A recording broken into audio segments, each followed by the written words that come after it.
ും ഒരു വചനാധിഷ്ഠിതമായ ജീവിത സാക്ഷ്യത്തിന് നമ്മളെ അതെങ്ങനെ ഒരുക്കുന്നു, അതെങ്ങനെ അനുഗ്രഹമായി മാറുന്നു, കൃപയായി മാറുന്നു. അങ്ങനെ ആത്യന്തികമായ ചില ജീവിത വിഷയങ്ങളാണ് എപ്പോഴും ഉടമ്പടിയിൽ നമ്മൾ ധ്യാനിക്കുന്നത്. ഇന്ന് നമ്മൾ ധ്യാനിക്കാൻ പോകുന്ന വിഷയം തോബിയാസിൻ്റെ ജീവിതമാണ്. ബൈബിളിലെ തോബിയാസ് എന്ന് മാത്രം പേര് പറഞ്ഞ ഒരു പുസ്തകമുണ്ട്. ഭയങ്കരമായ ഒരു പുസ്തകമാണ്. ഇടയ്ക്ക് നിങ്ങൾ വായിക്കുന്നത് നല്ലതാണ്. ഒരു മനുഷ്യൻ, ദൈവഭയമുള്ളൊരു മനുഷ്യൻ എങ്ങനെയാണ് ലോകകാര്യങ്ങളെ സമീപിക്കുന്നത്. It's great and wonderful. ഒരു ദൈവ പൈതലെ വ്യത്യസ്തമായ ജീവിതത്തിൻ്റെ കാലാവസ്ഥകളിലെ എങ്ങനെയാണ് നിറഭേദമില്ലാതെ ദൈവസന്നിധിയിൽ മങ്ങലേൽക്കാതെ നിൽക്കണത്. എനിക്ക് ഏറ്റവും ഇഷ്ടപ്പെട്ട വചനങ്ങളൊന്ന് തോബിയാസ് 1:3 ഭയങ്കര രസമുള്ള വചനമാണ്. അദ്ദേഹത്തിൻ്റെ സെൽഫ് ഇൻട്രൊഡക്ഷനാണ്, സ്വയം നമ്മളെ പരിചയപ്പെടുത്തണമാണ്. എന്താണ്? ഞാൻ തോബിയാസ്. അത് കേൾക്കുമ്പോൾ തന്നെ നമുക്കൊരു രസം തോന്നും. തോബിയാസ് 1:3 ഞാൻ തോബിയാസ്. ഇനി അദ്ദേഹത്തെക്കുറിച്ച് അദ്ദേഹം പറയുന്ന കാര്യങ്ങൾ രസമാണ്. എന്താണ്? ജീവിതകാലം അത്രയും സത്യത്തിൻ്റെയും നീതിയുടെയും മാർഗത്തിലാണ് ചരിച്ചത്. വിത്ത് കോൺഫിഡൻസ് ആ മനുഷ്യൻ നമ്മളോട് പറയുന്നതാണ്, ഞാൻ എൻ്റെ ജീവിതകാലം മുഴുവൻ സത്യത്തിലും നീതിയിലുമാണ് ചരിച്ചതെന്ന്. പക്ഷേ ഞാനത് ആ പുസ്തകം നമ്മൾ മൊത്തം വായിക്കുമെന്നൊക്കെ മനസ്സിലാകണത് ഒരു ദൈവ പൈതൽ ആ സത്യവും നീതിയേക്കാളും തോബിയാസിൻ്റെ ആധ്യാത്മിക നിലവാരം വളരെയേറെ ഉയർന്നതാണ്. എന്താ കാരണം എന്ന് വെച്ച് കഴിഞ്ഞാൽ നമുക്ക്, അതായത് അദ്ദേഹം പറയും, ഞാൻ നഫ്താലി ഗോത്രത്തിലുള്ളയാളാണ്. ഇസ്രായേലിൻ്റെ ലീസ്റ്റ് ഗോത്രങ്ങളിലൊന്നാണ് നഫ്താലി. അത്ര നല്ല ഗോത്രമല്ല. അത് അദ്ദേഹത്തിൻ്റെ വർത്തമാനത്തിൽ തന്നെ ഉണ്ട്. നഫ്താലിയുടെ എൻ്റെ ചാർച്ചക്കാരും ബന്ധുക്കളും സ്വന്തപ്പെട്ടവരും ഒക്കെ ബാലിനെ ആരാധിക്കാൻ പോയെന്ന്. എപ്പോഴും മനുഷ്യൻ്റെ ഈശ്വര വിശ്വാസികളുടെ ഒരു ടെൻഡൻസിയാണ്. ഇപ്പം പത്രോസ് തന്നെ നമ്മുടെ യോഹന്നാൻ മാന്താന തന്നെ ചോദിച്ചില്ലേ, നീയാണോ യേശു ക്രിസ്തു രക്ഷകൻ, അതോ വേറെ ആരെങ്കിലും ഞങ്ങളെ അന്വേഷിക്കണമോ? ഇപ്പോൾ നമ്മുടെ മത്തായിയുടെ സുവിശേഷം 11-ാം അധ്യായം ഒരു 7 വചനങ്ങൾക്ക് വായിക്കുമ്പോൾ നമുക്ക് മനസ്സിലാകും, നീയാണോ രക്ഷകൻ. അദ്ദേഹം കാര്യം യോഹന്നാൻ മാന്താന അങ്ങനെ ചോദിക്കുന്നത് പോലെ നമ്മളും ഏതെങ്കിലും കാലത്തൊക്കെ മനുഷ്യൻ ചോദിച്ചു പോകുന്ന ചോദ്യങ്ങളാണ്. കാരണം ഉടമ്പടി ധ്യാനത്തിൽ നമ്മളെപ്പോഴും ഡിസ്കസ് ചെയ്യണത്, ഒരു മനുഷ്യൻ അവൻ്റെ ജീവിത വ്യാപാരങ്ങളിൽ ഏതെങ്കിലും കാലത്ത് ദൈവതിരുസന്നിധിയിൽ അറിഞ്ഞുകൊണ്ടോ അറിയാതെയോ ഉന്നയിക്കുന്ന ചില ജീവിത ദുർഘടഘട്ടങ്ങളാണ്.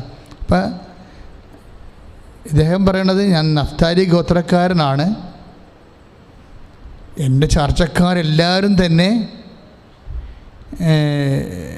കർത്താവിനെ വിട്ടുപോയെന്ന്. ജീവിത ക്ലേശങ്ങളും അധികാര ആഡംബരങ്ങളുടെ ആകർഷണങ്ങളൊക്കെ വന്നപ്പോൾ സത്യദൈവത്തെ വിട്ടുപോയ ഒരു മനുഷ്യനിൽ അവശേഷിക്കുന്ന അവസാനത്തെ കണ്ണിയാണെങ്കിൽ, അതായത് പല പല പ്രലോഭനങ്ങളെ അതിജീവിച്ചാണ് ഈ മനുഷ്യൻ നീതി കാണിച്ച് നിൽക്കുന്നത്. അതാണ് ഞാൻ പറഞ്ഞു, ഞാൻ തോബിയാസാണ്, ജീവിതകാലം മുഴുവൻ നീതിയും സത്യവും നിറവേറ്റിയെന്ന് വെച്ചാൽ ദൈവത്തെ മുൻനിർത്തിയാണ്. ഞാൻ അസറിയായിലേക്ക് എന്നെ തടങ്കലിൽ പിടിച്ചുകൊണ്ട് പോയപ്പോഴും അവിടെയുള്ളവരെല്ലാം നിഷിദ്ധമായ ഭക്ഷണം കഴിച്ചപ്പോഴും ഞാൻ കഴിച്ചില്ല. എന്താണ് കഴിക്കാതിരുന്നെന്ന് ചോദിച്ചാൽ, എൻ്റെ ദൈവത്തെക്കുറിച്ചുള്ള ഓർമ്മയായിരുന്നു എൻ്റെ മനസ്സിലെന്ന്. അത് ഒരു വല്ലാത്ത വചനമാണ്. എല്ലാവരും നിഷിദ്ധമായ ഭക്ഷണം കഴിച്ചപ്പോഴും എൻ്റെ കൂടെയുള്ളവരും കുടുംബത്തിലുള്ളവരും ഒക്കെ എല്ലാം നിഷിദ്ധമായ ഭക്ഷണം കഴിച്ചപ്പോഴും ഞാൻ പട്ടിണി നിന്നോ? എന്താണ് പട്ടിണി നിൽക്കാൻ കാരണം? എൻ്റെ കർത്താവിനെക്കുറിച്ചുള്ള ഓർമ്മയാണെന്ന്. അത് ഞാൻ വായിച്ചപ്പോൾ സത്യത്തിൽ എൻ്റെ കണ്ണ് നിറഞ്ഞു പോയി. കാര്യം ദൈവസ്നേഹമുള്ളവർ ആര് വായിച്ചാലും അത് നമുക്ക് കണ്ണ് നിറഞ്ഞു. അതായത് ആ മനുഷ്യൻ എപ്പോഴും പട്ടിണി നിൽക്കുന്നതിൻ്റെ പിന്നിലുള്ളത് എൻ്റെ കർത്താവിനെക്കുറിച്ചുള്ള ഓർമ്മയാണ്. ഇപ്പം നമ്മൾ ദിവ്യകുർബാനയുടെ ജീവിതം ജീവിക്കുന്നവരാണ് അല്ലേ ക്രൈസ്തവർ. അത് ആ ജീവിതം ഒരു ഓർമ്മപ്പടിയായിട്ട് നമ്മൾ ജീവിക്കണത്. കർത്താവിനെക്കുറിച്ചുള്ള ഓർമ്മ ഒരു ഭക്തൻ്റെ ജീവിതത്തിൽ അവനെ മുന്നോട്ട് നയിക്കുന്ന ഏറ്റവും വലിയ കാര്യമാണ്. എന്ത്? കർത്താവിനെക്കുറിച്ചുള്ള ഓർമ്മ. പാപം ചെയ്യാതിരിക്കാനും കൃപയിൽ വളരാനുള്ള സുവിശേഷ സാക്ഷ്യ പ്രവർത്തികൾ ചെയ്യാനും നമ്മളെ പ്രേരിപ്പിക്കുന്ന അടിസ്ഥാന ഘടകം ഏതാണെന്ന് ചോദിച്ചാൽ കർത്താവിനെക്കുറിച്ചുള്ള ഓർമ്മയാണ്. പരിശുദ്ധാത്മാവ് നമുക്ക് നൽകുമ്പോഴും ഈശോ പറഞ്ഞത്, ഞാൻ പഠിപ്പിച്ചിട്ടുള്ളതെല്ലാം നിങ്ങളെ അനുസ്മരിപ്പിക്കുമെന്നാണ്. എൻ്റെ വാക്കും പ്രവൃത്തിയും നിങ്ങളെ അനുസ്മരിപ്പിക്കും. അതായത് ഒരു മനുഷ്യന് എന്താണെന്ന് ചോദിച്ചാൽ അദ്ദേഹത്തിൻ്റെ വേഴ്സ് ആൻഡ് ഡീഡ്സാണ് അല്ലേ. ഒരു മനുഷ്യൻ ആരാണ് എന്ന് ചോദിച്ചു കഴിഞ്ഞാൽ അദ്ദേഹത്തിൻ്റെ വാക്കുകളും പ്രവൃത്തികളുമാണ് അദ്ദേഹം. അപ്പോഴേ യേശുവിൻ്റെ വാക്കുകളും പ്രവൃത്തികളും നമ്മളെ അനുസ്മരിപ്പിക്കും എന്ന് പറഞ്ഞാൽ യേശുവിനെ അനുസ്മരിപ്പിക്കും എന്നർത്ഥം. ഇപ്പം യോഹന്നാൻ 14:26 എന്താ പരിശുദ്ധ ഈശോ പറയണത്? ഞാൻ യോഹന്നാൻ 14:26, അതായത് ഞാൻ പഠിപ്പിച്ചിട്ടുള്ളതെല്ലാം നിങ്ങളെ അനുസ്മരിപ്പിക്കും എന്ന് വെച്ചാൽ എൻ്റെ വാക്കും എൻ്റെ പ്രവൃത്തിയും നിങ്ങളെ അനുസ്മരിപ്പിക്കും. ഒരു വ്യക്തി എന്ന് പറയുന്നത് എന്താണ്? വാക്കും പ്രവൃത്തിയുമാണ്. എന്ന് വെച്ചാൽ അർത്ഥം എന്താണ്?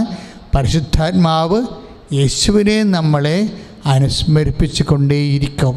പ്രാർത്ഥിക്കുക. ആത്മാവേ, പരിശുദ്ധാത്മാവേ, ഞങ്ങളിലെ ഏത് നിമിഷവും കർത്താവിനെ അനുസ്മരിപ്പിച്ചുകൊണ്ട് ഇരിക്കാനുള്ള പരിശുദ്ധാത്മാവിനാൽ അഭിഷേകം ചെയ്യണം.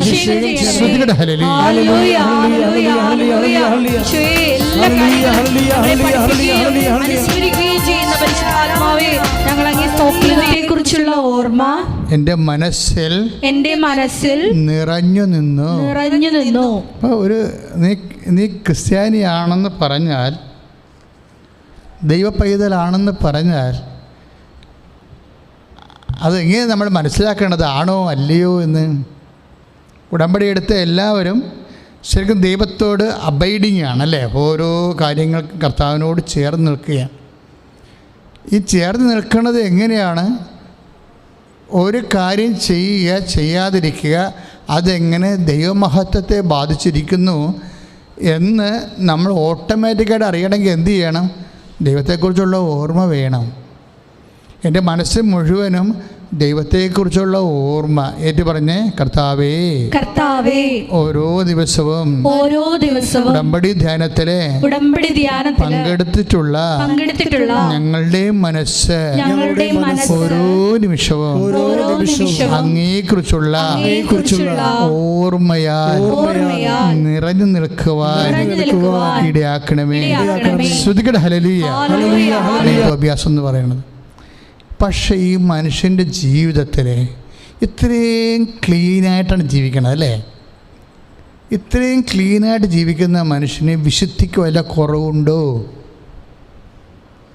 വിശുദ്ധിക്ക് വല്ല കുറവുണ്ടോ? പുണ്യത്തിന് വല്ല കുറവുണ്ടോ? ഒരു കുറവില്ല. പുണ്യത്തിൻ്റെ കാര്യം പറയാതിരിക്കുകയാണല്ലേ. കാര്യം ഒരു ദിവസം പെന്തക്കോസ്താ ദിവസം വന്നു. 7 ആഴ്ച കഴിഞ്ഞ് വരുന്ന ദിവസമാണ് പെന്തക്കോസ്ത്, 50-ാം തിരുനാൾ. 50-ാം തിരുനാൾ വന്ന ദിവസം ഈ മനുഷ്യൻ നല്ല ആഹാരങ്ങൾ ആ വീട്ടിൽ പാകം ചെയ്ത് കഴിക്കാൻ വേണ്ടി ഇരിക്കുക. കാര്യം ആ തിരുനാളിൻ്റെ മഹോത്സവത്തിൽ പെട്ടെന്നാണ് ആ ഭക്ഷണം ഇങ്ങനെ എടുക്കാൻ പോകുമ്പോൾ ഒരു മോശം വാർത്തയുമായിട്ട് സ്വന്തം മകൻ വരും, കൊച്ചു തോബിയാസ് വരും. കാര്യം കൊച്ചു തോബിയാസിനെ പറഞ്ഞു വിട്ടിരിക്കുകയാണ്. ഭക്ഷണമെല്ലാം റെഡിയാക്കി വെച്ചിട്ട് മകൻ തോബിയാസിനെ പറഞ്ഞു വിട്ടിരിക്കണത് എന്തിനാണെന്നറിയാവോ? നീ പട്ടണങ്ങളിലൊക്കെ ചെന്ന് നോക്ക്, വല്ല പാവപ്പെട്ടവരും ഉണ്ടെങ്കിൽ, ഇന്ന് ഭക്ഷണം കഴിക്കാത്തവരുണ്ടെങ്കിൽ അവരെ കുളിച്ചുകൊണ്ട് വരാൻ പറഞ്ഞു. ഞാൻ എപ്പോഴും ഓർക്കുവേ, ജീസസിന് മുമ്പ് എത്രയോ വലിയ നല്ല മനുഷ്യരിവിടെ ജീവിച്ചിരുന്നെന്ന്. ജീസസിന് മുമ്പ്, യേശുക്രിസ്തുവിന് മുമ്പ് എത്രയോ തങ്കപ്പെട്ട മനുഷ്യരിവിടെ ജീവിച്ചിരുന്നു. അത് എപ്പോഴും നിങ്ങൾ ചിന്തിക്കേണ്ട ഒരു കാര്യമാണ്. അപ്പോൾ നമുക്കൊരു കാര്യം വ്യക്തമാകും, ഇവിടെ തങ്കപ്പെട്ട മനുഷ്യരുടെ കുറവുണ്ടായിട്ടല്ല യേശു മനുഷ്യാവതാരം ചെയ്തത്. ചില ആൾക്കാർ പറയുവേ, ഇപ്പോൾ ക്രിസ്ത്യാനി ആയില്ലെങ്കിലും മഹാത്മാഗാന്ധി ക്രിസ്ത്യാനി ആയിരുന്നോ? മഹാത്മാഗാന്ധി ഒന്നും ക്രിസ്ത്യാനി അല്ലായിരുന്നു. മഹാത്മാഗാന്ധി ഒരിക്കലും ക്രിസ്ത്യാനി അല്ല. എന്താ കാര്യം? അദ്ദേഹം ക്രിസ്തു ഏകരക്ഷകനാണെന്ന് വിശ്വസിച്ചിട്ടില്ല. ജീവിത രീതികളൊക്കെ ഒരു പക്ഷേ നല്ലൊരു ജീവിത രീതി ആയിരിക്കാം, അറിയത്തില്ല, നമുക്കറിയത്തില്ല. കാര്യം മഹാത്മാഗാന്ധിയുടെ പേരക്കിടാവിനെ ഇന്ന് ജയിലിലിട്ടിട്ടുണ്ട്. ഇന്നത്തെ വാർത്ത അതാണ്, മഹാത്മാഗാന്ധിയുടെ പേരക്കിടാവിനെ ജയിലിലിട്ടു, പണം തിരിമറിവിനെ. അപ്പോൾ മഹാത്മാഗാന്ധിയുടെ മകനെക്കുറിച്ച് പറയണത് അന്നേ തന്നെ കഞ്ചാവായിരുന്നു. അപ്പോൾ സ്വന്തം മകനും പേരക്കിടാങ്ങളൊക്കെ ഇങ്ങനെ വഴിതെറ്റി പോകുന്ന ഒരു ആളിനെ രാഷ്ട്രത്തിന് വേണ്ടി അദ്ദേഹം സേവനം ചെയ്തിട്ടുണ്ട്. കുടുംബപരമായ തകർച്ചയാണ് ശരിക്കും പറഞ്ഞാൽ. കാര്യം മക്കൾക്ക് നല്ല മാതൃക കൊടുത്താൽ മാത്രമേ മകനും പേരക്കിടാങ്ങളും ആ കുടുംബങ്ങളെല്ലാം ഇതുപോലെ വരത്തുള്ളൂ. ഞാൻ അതിനകത്ത് അത് കുറ്റപ്പെടുത്തി സംസാരിക്കുകയല്ല, പക്ഷേ അദ്ദേഹത്തിൻ്റെ നന്മകൾ രാഷ്ട്രത്തിന് നന്മ ചെയ്തു എന്നുള്ള കാര്യം വലിയ കാര്യമാണ്. വലിയ കാര്യം തന്നെ. നമ്മൾ അദ്ദേഹത്തെ രാഷ്ട്രപിതാവെന്ന് വിളിക്കുന്നു, നമ്മൾ അംഗീകരിക്കുകയും ചെയ്യുന്നുണ്ട്. അത് വിളിക്കുക മാത്രമല്ല, അത് ശരിയാണെന്ന് നമ്മൾ അംഗീകരിക്കുകയും ചെയ്യുന്നുണ്ട്. പക്ഷേ അതുപോലെ നല്ല മനുഷ്യരൊക്കെ ഈ ഭൂമിയിലുണ്ടാവും. ഈ നല്ല മനുഷ്യരുടെ കുറവുണ്ടായിട്ടല്ല ക്രിസ്തു ഈ ഭൂമിയിൽ മനുഷ്യാവതാരം ചെയ്തത്. അത് നമ്മളെപ്പോഴും മനസ്സിലാക്കും. പിന്നെ എന്തിനു വേണ്ടി ക്രിസ്തുവിൻ്റെ മനുഷ്യാവതാരം സംഭവിച്ചതെന്ന് വെച്ചാൽ മാനവരക്ഷയാണ് അതിൻ്റെ പ്രശ്നം. യേശുക്രിസ്തു ക്രൂശിക്കപ്പെട്ടതും ഉയർത്തെഴുന്നേറ്റതും സഭ സ്ഥാപിച്ചതും ഇവിടെ നല്ല മനുഷ്യരില്ലാഞ്ഞതിൻ്റെ പേരിലല്ല. പിന്നെ എന്താണ്? ഇവിടെ മനുഷ്യൻ്റെ ആത്മാവിൻ്റെ വീണ്ടെടുപ്പാണ് പ്രധാനപ്പെട്ട വിഷയം. പാപപങ്കിതമായ പ്രകൃതിയുള്ളവർക്ക് നിത്യരക്ഷ നഷ്ടപ്പെട്ടപ്പോൾ സ്വന്തം ജീവൻ നൽകിക്കൊണ്ട് പരിഹാര പ്രവർത്തികൾ മനുഷ്യന് വേണ്ടി പരിഹാരം ചെയ്തു. ആ പരിഹാരത്തെ ദൈവം അംഗീകരിച്ച് അവൻ ഉയർത്തിപ്പിച്ചപ്പോൾ അവൻ്റെ ഉയർത്തെഴുന്നേൽപ്പിൽ നമ്മൾക്കും ഉയർത്തെഴുന്നേൽപ്പ് ലഭിക്കുന്ന നിത്യജീവന് വേണ്ടിയാണ് യേശുക്രിസ്തു മനുഷ്യാവതാരം ചെയ്യുന്നുള്ള ബോധ്യം വേണം. ശ്രുതികട ഹല്ലേലൂയ. ഞാൻ നഗ്നനായിരുന്നു, നിങ്ങൾ എന്നെ ഉടുപ്പിച്ചു. എനിക്ക് വിശന്നു, നിങ്ങൾ എനിക്ക് ഭക്ഷണം തന്നു.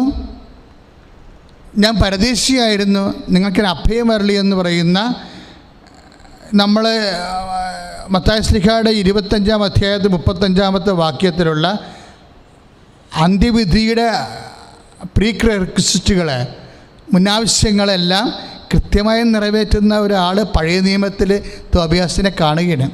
അപ്പം നമ്മൾ പറയുന്ന ഈ സന്മാർഗ ജീവിതത്തിൻ്റെയും പുണ്യജീവിതത്തിൻ്റെയും അപ്പുറത്തൊക്കെ ഒരു സ്പേസാണ് ക്രിസ്തുവിനുള്ളത്. ഈ ലോകത്തുള്ള മനുഷ്യന്മാരെ എല്ലാം നല്ല ജീവിതം, സന്മാർഗ ജീവിതം നയിപ്പിക്കുക, അതുപോലെ തന്നെ അവരെ കൂടുതലും മനുഷ്യജിതന്മാരായി സ്നേഹസമ്പന്നരാക്കി മാറ്റുക എന്നുള്ള ഒരു സാമൂഹ്യ ക്ഷേമ പ്രവർത്തനമല്ല സുവിശേഷത്തിൻ്റെ ലക്ഷ്യം. ആരും തെറ്റിദ്ധരിക്കുകയൊന്നും വേണ്ട. സുവിശേഷം അതൊക്കെ എപ്പോഴും പ്രൊമോട്ട് ചെയ്യുമ്പോൾ അതെല്ലാം ഒരു മാർഗമായിട്ടാണ് എടുക്കുന്നത്, ലക്ഷ്യമല്ല. ഇവിടെയാണ് നമുക്ക് തെറ്റിപ്പറ്റണത്. നമ്മുടെ വിശുദ്ധി പോലും ഒരു മാർഗമാണ്, ലക്ഷ്യമല്ല. ഇപ്പം ഞങ്ങൾ ബ്രഹ്മചരികളാണ്. അപ്പോൾ ഈ പൗരോഹിത്യം, ഇപ്പോൾ സിസ്റ്റേഴ്സ് തന്നെ എന്തുമാത്രം സിസ്റ്റേഴ്സാണ് നമുക്കുള്ളത്. അവരെല്ലാം വിശുദ്ധിയുടെ കന്യാവ്രതം പാലിച്ച് ജീവിക്കുന്നവരാണ്. പക്ഷേ അതൊന്നും അവരുടെ ലൈഫല്ല, അവിടെ ലക്ഷ്യമല്ല, അത് മാർഗമാണ്. നമ്മുടെ വിശുദ്ധിയെല്ലാം നമ്മൾ ചെയ്യുന്ന ഓരോ പ്രവൃത്തികളും എല്ലാം മാർഗങ്ങളാണ്, ലക്ഷ്യമല്ല. അപ്പോൾ ലക്ഷ്യം എന്താണെന്ന് നമ്മൾ അറിയേണ്ടി വരും. ലക്ഷ്യം എന്താണെന്ന് അറിയേണ്ടി വരണമെങ്കിൽ നമ്മൾ തോബിയാസിനെ പഠിക്കണം. ഇപ്പോൾ തോബിയാസിന് എന്താ സംഭവിച്ചിരിക്കുന്നത്? തോബിയാസിനോട് വന്ന് കൊച്ചു തോബിയാസ്, മകൻ തോബിയാസ് പറഞ്ഞു, പട്ടണക്കാരും കണ്ടില്ല, പക്ഷേ ഒരു മൃതശരീരം നിരത്തിൽ കിടക്കണ കണ്ടെന്ന് പറഞ്ഞു. മൃതശരീരം. അപ്പോൾ സെന്നാച്ചെറീബ് അവർ കൊന്നു കളഞ്ഞതാണ്. കാര്യം ജൂദയിൽ നിന്ന് രക്ഷപ്പെടുന്നവരെല്ലാം കൊല്ലണ ഒരു കാലമായിരുന്നത്. അപ്പം അടക്കുന്നവനും ക്രിമിനൽ കുറ്റത്തിൽ ജയിലിലായി പോകും, അല്ലെങ്കിൽ നാട് കടത്തും. പക്ഷേ ഇത് ഒരു മൃതശരീരം കിടക്കണമെന്ന് കണ്ടപ്പോൾ തന്നെ ഈ മനുഷ്യൻ പിന്നെ ഭക്ഷണം കഴിച്ചില്ല. അവിടെ നിന്ന് എഴുന്നേറ്റ് പോയപ്പോഴെന്താണ്? സാബത്ത് ദിവസമാണ്. അടക്കണമെങ്കിൽ സൂര്യൻ അസ്തമിക്കണം. മൃതശരീരം ഒളിപ്പിച്ച് വെച്ചും ആ മനുഷ്യൻ അവിടെ ഇരുന്നു. സാബത്ത് കഴിഞ്ഞിട്ട് പോയി അത് അടക്കിയിട്ട് തിരിച്ചു വന്ന് ഒരു മതിലെ ചാരി ഇരിക്കുകയാണ്. മതിലെ ചാരി കാര്യം തളർച്ച കൊണ്ടേ വീട്ടിൽ കയറാൻ പറ്റാതെ തളർച്ച കൊണ്ട് നമുക്കറിയാമല്ല, പട്ടിണി നിന്നിട്ടാണ് ഈ മൃതശരീരം സംസ്കരിക്കാൻ പോയത്. 6-7 മണിയാകുമ്പോൾ തിരിച്ചു വരുമ്പോൾ തളർന്നു പോയി ഉറങ്ങിപ്പോയി. ഒരു മതിലിൻ്റെ ചാരി ഉറങ്ങിപ്പോയപ്പോൾ അവിടെ ആ മതിലെ ഇരുന്ന കുരുവി കാട്ടുചത് ഈ മനുഷ്യൻ്റെ കണ്ണിന് വീണ് കണ്ണിൻ്റെ കാഴ്ച പോയി. ഇപ്പോൾ എന്നാ പറ്റി ഒന്ന് ചിന്തിച്ച് നോക്കിയേ. കണ്ണിൻ്റെ കാഴ്ച പോയി. ഇതിവിടെ ഇങ്ങനെ ഞാൻ നിർത്തുകയാണ് ഈ വിഷയം. അതായത് അത് സ്തുതിക്കട്ടെ, ഹല്ലേലൂയ. ഇത് പലരും വിശുദ്ധിയോടെ ജീവിക്കുന്നുണ്ട്. അതുപോലെ തന്നെ കുടുംബ പ്രാർത്ഥന മുടക്കണില്ല, അല്ലേ? ഞായറാഴ്ച കുർബാനയ്ക്ക് പോകാൻ പറ്റുന്നില്ലെങ്കിലും ലോക്ക്ഡൗൺ ആയതുകൊണ്ടും കൃത്യമായിട്ട് കുർബാന പങ്കെടുക്കുന്നുണ്ട്. ഓൺലൈനിലാണെങ്കിലും പങ്കെടുക്കുന്നുണ്ട്. പറ്റുന്ന പോലെയൊക്കെ നമ്മൾ ദൈവത്തിന് വേണ്ടി ജീവിക്കുന്നുണ്ട്. പക്ഷേ ഇങ്ങനെയൊക്കെ നമ്മൾ വിശുദ്ധിയോടെ ജീവിക്കുമ്പോഴും പലരുടെയും മനസ്സിലുള്ള എന്താണെന്നറിയാമോ? കർത്താവേ, ഞാൻ ഇങ്ങനെയൊക്കെ ജീവിക്കുന്നത് എനിക്ക് പണിയുണ്ടാക്കരുത് നീ. അതാണ് പലരും എന്നോട് സങ്കടത്തെ ചോദിച്ചിട്ടുണ്ട്. അച്ഛാ, ഞാൻ കുഞ്ഞുനാൾ മുതൽ ഓൾട്ടർ ബോയിയാണ്. ഞങ്ങളുടെ വീട്ടിൽ കുടുംബ പ്രാർത്ഥന മുടക്കിയിട്ടില്ല. എല്ലാവരും ദൈവത്തെ തള്ളിപ്പറയുമ്പോഴും ഞാൻ ദൈവത്തെ ഓൺ ചെയ്ത കുടുംബത്തിൽ ഒരുപക്ഷെ ഞാൻ മാത്രമാണ് പള്ളിയുമായിട്ട് ബന്ധമുള്ള. ബാക്കി ആർക്കും പള്ളിയോട് ദൈവികമായ കാര്യങ്ങളോട് അവർ റെഗുലർ അല്ല. ഒത്തില്ലെങ്കിൽ ജീവിക്കുന്ന ആൾക്കാരാണ്. പക്ഷേ അവർക്കാർക്കും ഒരു കുഴപ്പമില്ല. അവർക്ക് വളരെ അടിച്ചു പൊളിച്ച് ജീവിക്കുന്നുണ്ട്. അവർക്ക് സന്തോഷമാണ്. അവർക്ക് ജീവിതം തന്നെ രസകരമാണ്. പക്ഷേ എൻ്റെ ജീവിതത്തിലെ ഞാൻ ഇത്രയും ദൈവത്തോട് അടുത്ത് നിൽക്കുമ്പോഴും എൻ്റെ ജീവിതത്തിൽ ഭയങ്കര വിഷമതകളും, എൻ്റെ ജീവിത പങ്കാളിയാണെങ്കിൽ തന്നെ ഒരിക്കലും ഒരു സമാധാനമായിട്ട് എന്നോട് പെരുമാറണില്ല. മക്കൾ ചിലപ്പോൾ എന്നോട് അതുപോലെ ഞാൻ കൊടുക്കുന്ന അതേ സ്നേഹം എനിക്ക് തിരിച്ചു തരണില്ല. സാമ്പത്തിക മേഖലയൊക്കെ ഒത്തിരി തകർച്ച ഉണ്ട്. ഇതെന്താണ് വെച്ചാൽ ഇങ്ങനെ സംഭവിക്കണത്? ഇതൊന്നും ഇല്ലാത്തവർക്കൊരു പ്രശ്നവും ഇല്ലല്ല. അപ്പോഴും ഞാൻ എൻ്റെ ചേട്ടന്മാരോട് അന്യന്മാരോടൊക്കെ എൻ്റെ ഈ ഭക്തിയും പ്രാർത്ഥനയൊക്കെ കാണുമ്പോൾ പറയടാ, നീ ഇതിൻ്റെ പ്രാർത്ഥനയൊക്കെ ഒന്ന് നിർത്ത്, ഒന്ന് കുറക്ക്. അപ്പം ഞങ്ങളെപ്പോലെ മര്യാദക്ക് ജീവിക്കാൻ നോക്കും ജീവിതവുമായിട്ട് ബന്ധപ്പെട്ട്. അല്ലെങ്കിൽ ഈ അധികം ദൈവത്തെ അധികം അടുപ്പിച്ച് കഴിഞ്ഞാൽ നമുക്ക് പണി കിട്ടും. അതൊക്കെ ആർക്കറിയാൻ പാടില്ലാത്തത്. ഞങ്ങളെ കണ്ടില്ലേ, ദൈവത്തിന് ഒരു പരിധി വരെ പുറത്തേ നിർത്തത്തുള്ളൂ. ഒത്തിരി അടുപ്പവുമില്ല, ഒത്തിരി അകുലവുമില്ല. അങ്ങനെ ഒരു റെസ്പെക്റ്റബിൾ ഡിസ്റ്റൻസ് അങ്ങ് കീപ്പ് ചെയ്താൽ മതി എന്നാണ് ചേട്ടന്മാർ എന്നെ ഉപദേശിക്കുന്നത്. സത്യം പറഞ്ഞാൽ എന്താണ് ഞാനും ചാകും, കുറച്ച് കഴിയുമ്പോൾ അവരും ചാകും. അപ്പോൾ എനിക്കും കിട്ടും, അവർക്കും കിട്ടും. എന്താണെന്ന് വെച്ച് കഴിഞ്ഞാൽ ദൈവം തരുന്നത് കിട്ടും. അപ്പോൾ ഇതിനകത്ത് എന്താ ഏറ്റക്കുറച്ചൽ എന്താണ്? അങ്ങനെ പിന്നെ ജീവിതത്തിൽ എന്തിനാണ് ഞാൻ ഇത്രയും കഷ്ടപ്പെട്ട് പ്രാർത്ഥിക്കുകയും സൽപ്രവർത്തികൾ ചെയ്യുകയും ചെയ്യണത്? എനിക്കാണല്ല കൂടുതൽ ബുദ്ധിമുട്ട്. ഈ ചോദ്യം അങ്ങനെ നമുക്ക് എല്ലാവരും തന്നെ ചോദിക്കുന്ന ചോദ്യമാണ് കേട്ടോ. ഈ ചോദ്യം ശരിക്കും പറഞ്ഞാൽ ചോദിക്കേണ്ട ആൾ തോബിയാസാണ്. നോക്കി അയാളുടെ ലൈഫ് കണ്ട. ഇപ്പം എന്നാ പറ്റി? ഒരു സൽപ്രവൃത്തി മൃതദേഹം സംസ്കരിക്കാൻ പോകുന്നതിൻ്റെ വകുപ്പിൽ പട്ടിണി നിന്ന് മൃതദേഹം സംസ്കരിക്കാൻ പോയതിൻ്റെ വകുപ്പിലാണ് ഈ മനുഷ്യൻ്റെ കണ്ണ് പോയിരിക്കുന്നത്. അപ്പോൾ നമുക്ക് ചോദിക്കും, ഈ കുരുവി അവിടെ ഇരിക്കണത് ദൈവത്തിന് അറിയാൻ പാടില്ലേ? ഇയാൾ നീതിമാനാണെന്ന് ദൈവത്തിന് അറിയാൻ പാടില്ലേ? ഈ നീതിമാനെ സംരക്ഷിക്കാൻ ദൈവം ഉണ്ടായിരുന്നെങ്കിൽ ദൈവത്തിന് ഇയാളെ സംരക്ഷിക്കാൻ പാടില്ലേ? അത് ഇനി കണ്ണിന് വീടാൻ തന്നെ കണ്ണ് പോകേണ്ട കാര്യമുണ്ടോ? അവിടെ ദൈവത്തിന് സംരക്ഷിക്കാൻ പാടില്ലേ? ഇങ്ങനെ 100,000 ചോദ്യങ്ങൾ. ഇപ്പം നമ്മൾ തോബിയാസിൻ്റെ പുസ്തകം 2:14 2:9 ഈ വിഷയമുള്ളത്. 2:9 2:14 ഒക്കെയാണ് ഈ വിഷയം കൈകാര്യം ചെയ്യണത്. കുരുവി വന്നിരിക്കണത്, ഈ മനുഷ്യൻ്റെ കണ്ണ് പോണതും ഒക്കെ. അപ്പോൾ പ്രശ്നം വെച്ച് കഴിഞ്ഞാൽ ന്യായമായി ചോദിക്കാൻ ഒത്തിരി ചോദ്യങ്ങൾ തോബിയാസിനുണ്ട്. കാര്യം കുടുംബക്കാർ മൊത്തത്തോടു കൂടി ആ വംശം തന്നെ, നഫ്താലി വംശം തന്നെ കർത്താവിനെ വിട്ടുപോയി ബാലിനെ ബലിയർപ്പിച്ച കർഷികളാണ്. അവിടെ ഒറ്റയ്ക്ക് പിടിച്ചു നിന്ന ആളാണ്. ഇനി സ്വന്തം കുടുംബത്തിലുള്ളവർ പോലും നിഷിദ്ധമായ കൽപ്പനക്കെതിരായിട്ടുള്ള ഭക്ഷണം വിളമ്പിയപ്പോൾ അത് കഴിച്ചവരാണ്.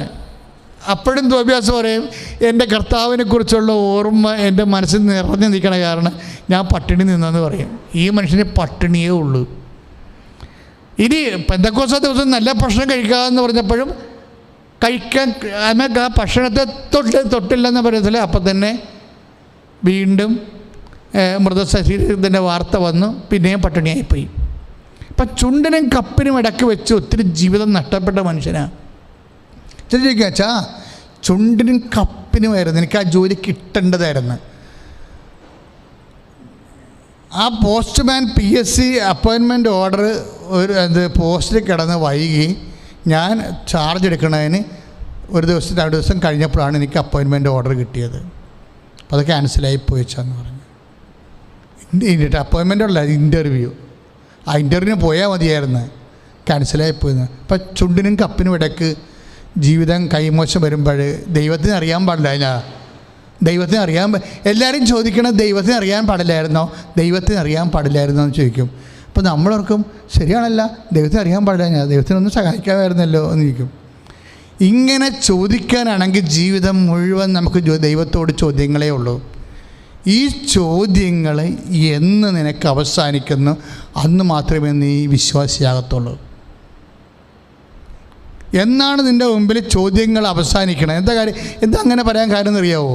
അതായത് നമ്മളുടെ ഭക്തി, നമ്മളുടെ നീതി, നമ്മളുടെ സത്യം, നമ്മുടെ സൽപ്രവൃത്തി, ഇതൊക്കെ നമ്മൾ ചെയ്യുമ്പോൾ ഓരോ മനുഷ്യന്മാരും ഉള്ളിൽ വിചാരിക്കണം എന്താണ്, ഞാൻ സൽപ്രവൃത്തി ചെയ്യുന്നുണ്ട്.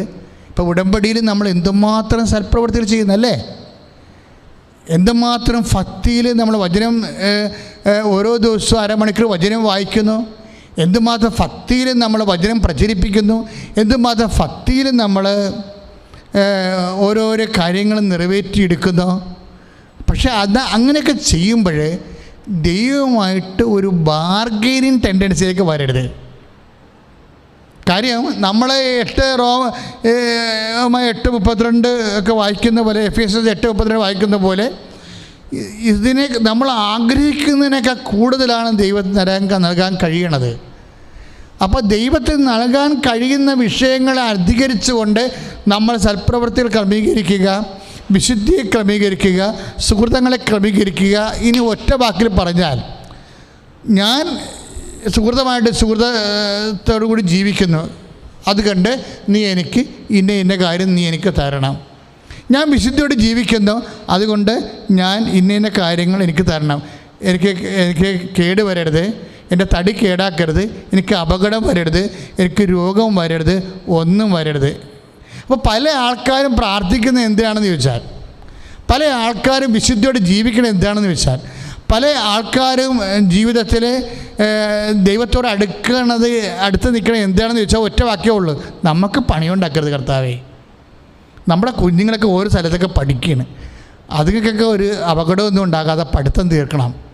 അപ്പം ചില അമ്മമാർ ഒക്കെ ദൈവത്തിൽ നിന്നും മുട്ടിപ്പാട്ട് മാറാതെ നടക്കുകയാണ്. മകളെ കാനഡയിലാണ് കർത്താവ്, അവൾ സായപ്പനെ ലൈനടിക്കല്ലേ.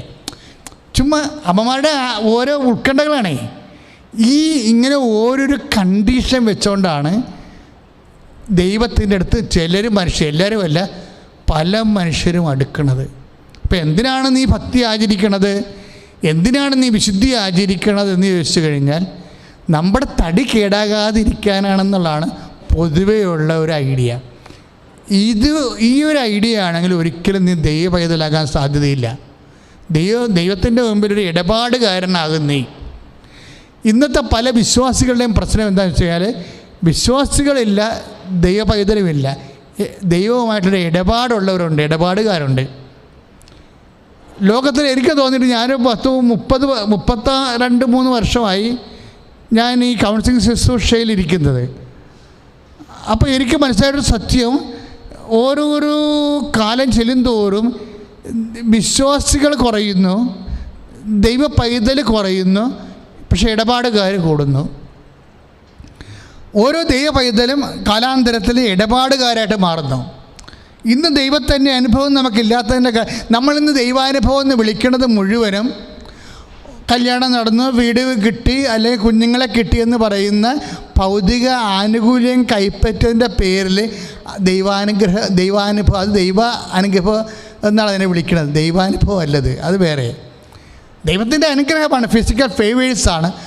ദൈവ അനുഗ്രഹവും ദൈവ അനുഭവവും രണ്ടും രണ്ടാണ്.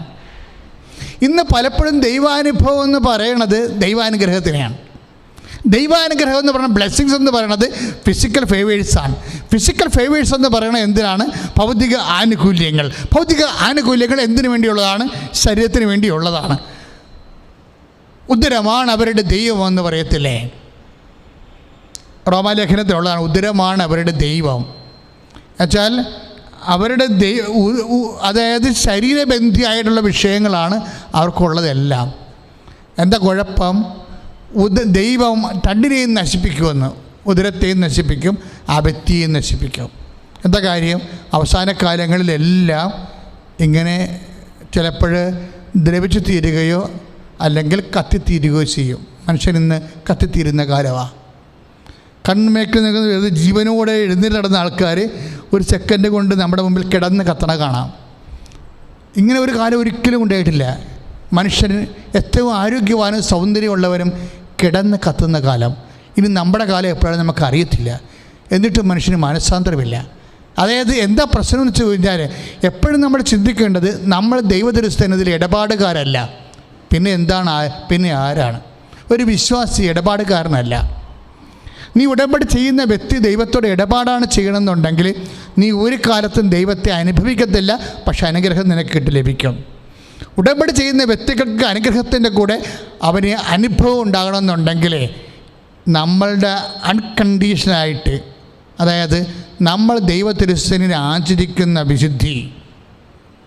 ഇപ്പോൾ ആ വിശുദ്ധിയെക്കുറിച്ച് വ്യത്യസ്തങ്ങളായ കാഴ്ചപ്പാടാണ് ബൈബിൾ വെച്ച് പുലർത്തുന്നത്. വിശുദ്ധിയെക്കുറിച്ച് ഇപ്പോൾ പഴയ നിയമത്തിലാണെങ്കിൽ വിശുദ്ധി എന്താണെന്ന് ചോദിച്ചു കഴിഞ്ഞാൽ ഉടനെ ലേവ്യ പുസ്തകമാണ് അതിനെക്കുറിച്ച് സംസാരിക്കുന്നത്. ലേവ്യ പുസ്തകം പറയും, കൽപ്പന തന്നിട്ടുണ്ട്, നിൻ്റെ ജഡിക ശാരീരിക മ്ലേച്ഛതകളെ കൽപ്പന പ്രകാരം ദഹനിക്കണമെങ്കിൽ നിനക്ക് വിശുദ്ധിയോടെ വേപരിക്കാൻ പറ്റും. നമ്മൾ ഹെബ്രായർ 18-20 വചനങ്ങളൊക്കെ ആ വചനമാണ്. അതായത് മ്ലേച്ഛതകളെന്ന് പറയും, ശാരീരികമായ ശരീരത്തെ അടിസ്ഥാനപ്പെടുത്തി നടക്കുന്ന അശുദ്ധ പാപങ്ങളെല്ലാം ബൈബിൾ വിളിക്കണം മ്ലേച്ഛതകളെന്നാണ്. ഈ മ്ലേച്ഛതകൾ അവസാനിപ്പിക്കാൻ വേണ്ടിയാണ് കൽപ്പന കൊടുത്തിരിക്കുന്നത്. 10 കൽപ്പന പോലും നിൽക്കണത് എന്താ? വ്യഭിചാരം ചെയ്യരുത്, കൊല്ലരുത്, മോഷ്ടിക്കരുത് എന്നൊക്കെ പറയുന്ന മ്ലേച്ഛതകളാണ്. എന്നിട്ട് വിശുദ്ധിയെക്കുറിച്ച് പറയുന്നത് എന്താണെന്ന് വെച്ച് കഴിഞ്ഞാൽ, പഴയ നിയമത്തിൻ്റെ കൺസെപ്റ്റ് എന്താണെന്ന് വെച്ചാൽ, ഈ നിയമപ്രകാരം ജീവിതത്തിൻ്റെ മ്ലേച്ഛതകൾ, ജഡിക മ്ലേച്ഛതകൾ ഒഴിവാക്കിയാൽ നീ വിശുദ്ധിയുള്ള വ്യക്തിയായി മാറും. അതിന് കാരണം ബൈബിൾ പറയണത് ദൈവം വിശുദ്ധനാണ്, അത് കാരണം നിങ്ങളും വിശുദ്ധിയുള്ളവരായിരിക്കണം. പക്ഷെ ആ വിശുദ്ധിയുടെ കൺസെപ്റ്റ് എന്താണ്?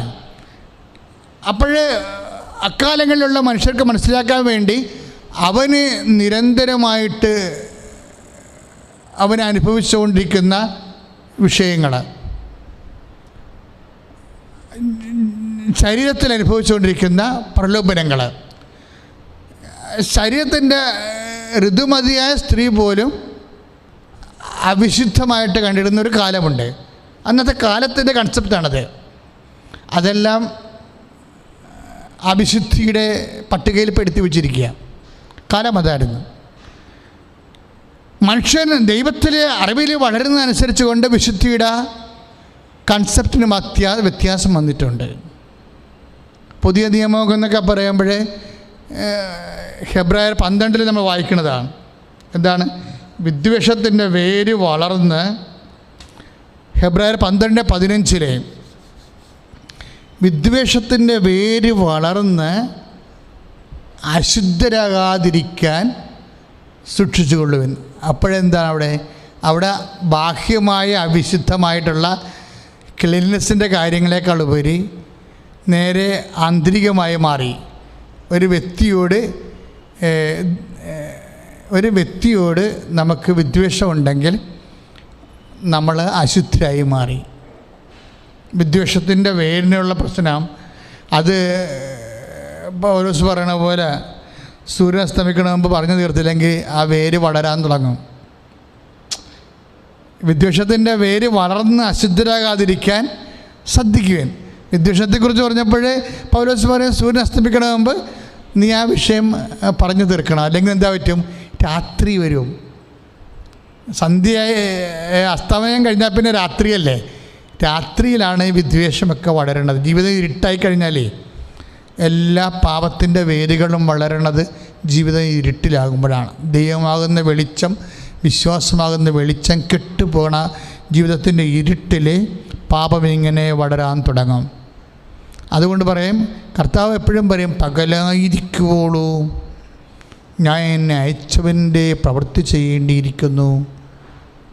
ആർക്കും വേല ചെയ്യാനാവാത്ത രാത്രികാലം അടുത്ത് വരികയാണല്ലോ. അപ്പോൾ രാത്രിയെയും അസ്തമയത്തിന് ശേഷമുള്ള സമയങ്ങളെയും ബൈബിള് കാണുന്നതിൻ്റെ ഉദ്ദേശിക്കുന്നത് വിശ്വാസം, ദൈവസ്നേഹമുള്ള ഒരു കാലമാണ് നമ്മളുടെ പകലെന്ന് പറയണത്. ദൈവസ്നേഹമായത് കാരണം നമ്മൾക്ക് ഇപ്പോൾ ഞാൻ വിശുദ്ധനായിരിക്കുന്നത് കൊണ്ട് നിങ്ങളും എൻ്റെ മുമ്പിൽ വിശുദ്ധരാകാൻ പറയും.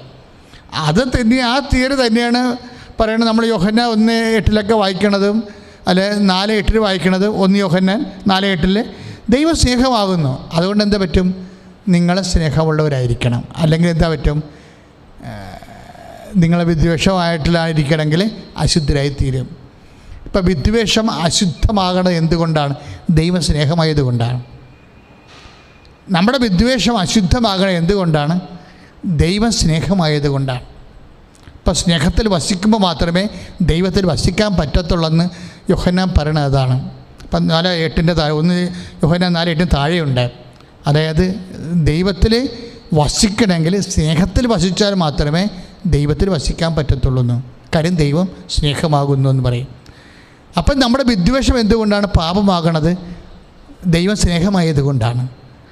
അപ്പോൾ അത് പഴയ നിയമത്തിൻ്റെ കൺസെപ്റ്റുമായിട്ട് യോജിച്ച് പോണതാണത്. കാര്യം എന്താണ്? നിങ്ങൾ വിശുദ്ധരായിരിക്കണം. കാര്യം നിൻ്റെ കർത്താവായ ദൈവം ഞാൻ വിശുദ്ധിയായിരിക്കുന്നു, വിശുദ്ധിയുള്ളവനായിരിക്കുന്നു. അപ്പം ദൈവത്തിനോട് അടിസ്ഥാനപ്പെടുത്തിക്കൊണ്ടാണ് വിശുദ്ധ അവിശുദ്ധ നിയമങ്ങളെ ബൈബിള് വെളിപ്പെടുത്തുന്നത്.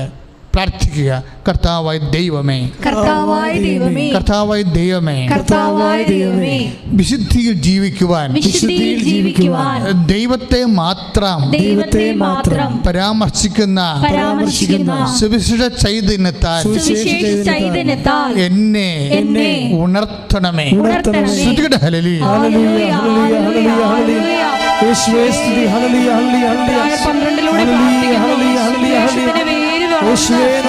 അതാണ് എൻ്റെ രസം.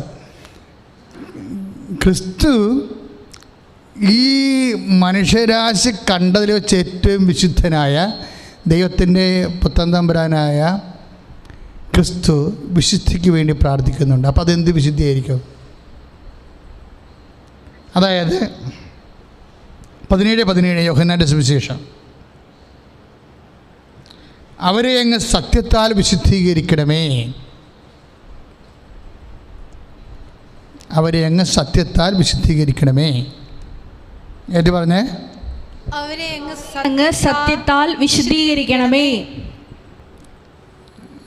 അപ്പോഴേ അടുത്ത വചനം എന്ന് വെച്ചാൽ അങ്ങയുടെ വചനമാണല്ലോ സത്യം. അപ്പോഴേ എന്താ ഈശോ ഉദ്ദേശിക്കണത്? അവരെ അങ്ങ് വചനത്താൽ വിശുദ്ധീകരിക്കണമേ എന്നാണ്. ഇനി വചനം എന്താണെന്ന് അറിയണം. അതിന് താഴെ 7:17 അങ്ങ് എന്നെ ലോകത്തിലേക്ക് അയച്ചതുപോലെ ഞാനും അവരെ ലോകത്തിലേക്ക് അയച്ചിരിക്കുന്നു. ഇനി 17:19 വചനം ശ്രദ്ധിക്കണം. അവരും സത്യത്താൽ വിശുദ്ധീകരിക്കപ്പെടേണ്ടതിന് അവർക്ക് വേണ്ടി ഞാൻ എന്നെ തന്നെ വിശുദ്ധീകരിക്കുന്നു. Praise the Lord. Hallelujah. Hallelujah. ക്രിസ്തു മനുഷ്യരാശിയോട് ആകപ്പാടെ ഒരു ആൾ മാത്രമേ ചോദിച്ചിട്ടുള്ളൂ, നിങ്ങളിൽ ആർക്ക് എന്നിൽ പാപം ആരോപിക്കാൻ കഴിയുമെന്ന്. നിങ്ങളിൽ ആർക്ക് എന്നിൽ പാപം ആരോപിക്കാൻ കഴിയും. അപ്പോൾ പാപവും വിശുദ്ധിയും തമ്മിൽ അവിടെ എവിടെയോ വെച്ച് ബന്ധം പോകുന്നുണ്ട്. എന്നെ ശ്രമിക്കുന്ന ജനങ്ങൾ വളരെ ശ്രദ്ധിക്കണം. നമ്മൾക്കറിയാവുന്നൊരു വിശുദ്ധി പാപത്തെ ഉപേക്ഷിക്കുന്ന വിശുദ്ധിയാണ്. ഈ വിശുദ്ധിയുടെ ക്വാളിറ്റിയും ഈശോ പറയുന്ന വിശുദ്ധിയുടെ ക്വാളിറ്റിയും തമ്മിൽ രണ്ട് ക്വാളിറ്റിയാണ്. കാരണം 17:19 അവർ സത്യത്താൽ വിശുദ്ധീകരിക്കപ്പെടേണ്ടതിന് അവർക്ക് വേണ്ടി ഞാൻ എന്നെ തന്നെ വിശുദ്ധീകരിക്കുന്നു. ഈശോയ്ക്ക് വിശുദ്ധീകരണത്തിൻ്റെ ആവശ്യമില്ലല്ലോ. പിന്നെ ഈശോ വിശുദ്ധീകരിക്കണം എന്ന് പറഞ്ഞാൽ എന്തിനാ? ഈശോയുടെ വിശുദ്ധീകരണം എന്ന് പറയണത് വചനത്താൽ, അതായത് നമ്മൾ 17:17 വായിക്കുന്നത്, അവരെ സത്യത്താൽ വിശുദ്ധീകരിക്കണമേ. അങ്ങയുടെ വചനമാണല്ലോ സത്യം. അപ്പം അങ്ങയുടെ വചനത്താലാണ് വിശുദ്ധീകരിക്കേണ്ടത്. വചനം എവിടുന്നാണ് വരണത്? ദൈവത്തിൻ്റെ വചനം എവിടുന്നാണ് വരണത്? അപ്പോൾ നമ്മുടെ വാക്ക് എവിടുന്നാണ് വരണത്? നമ്മുടെ മനസ്സിൽ നിന്നാണ് വരണത്, അല്ലേ? നമ്മുടെ വാക്ക് എവിടുന്നാണ് വരണത്? നമ്മുടെ മനസ്സിൽ നിന്നാണ് വരണത്. അപ്പോൾ ദൈവത്തിൻ്റെ വാക്ക് എവിടുന്നാണ് വരണത്? ദൈവത്തിൻ്റെ മനസ്സിൽ നിന്നാണ് വരണത്.